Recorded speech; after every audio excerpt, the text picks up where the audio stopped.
તો નજર કરીએ વડોદરા ઉપર તો વડોદરામાં ખૂની ખેલ ખેલાયો, જ્યાં સરદાર સરોવર નર્મદા નિગમની બિલ્ડિંગમાં ખૂની ખેલ ખેલાયો છે।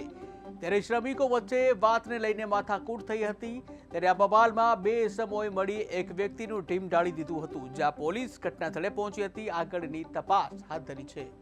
9 વાગ્યાની આજુબાજુ કંટ્રોલ મેસેજ આવેલો અને એક લાશ પડેલ છે અનુસંધાને કંટ્રોલનો મેસેજ આવતો તપાસ કરતો સ્થળ ઉપર સંજય કુમાર સત્યનારાયણ સિંહ મરણ ગયેલ હાલતમાં મળી આવેલ હતા અને એ આધારે જે આ સત્ય મરણ જનાર છે એ પોતે વીએમસીની જે મહાનગરપાલિકાની પાણીની પાઇપલાઇનનું કામકાજ ચાલુ છે ત્યાં મજૂરી કરતા હતા અને તેઓ આ સરદાર સરોવર નર્મદા નિગમના આવાસ જે છે એમાં રોકાયેલા હતા અને બિહારના અને ઉત્તર પ્રદેશના મજૂરો અહીંયા કામ કરે છે। તો એ મજૂરોમાં અંદર ઝઘડો થયેલો હતો અને એ ઝઘડાના કારણે આને માથામાં તવો અને લોખંડની પાઇપ અને સ્કેલ મારી અને મોત નિપજાવેલાની પ્રાથમિક વિગત જણાઈ આવેલ છે।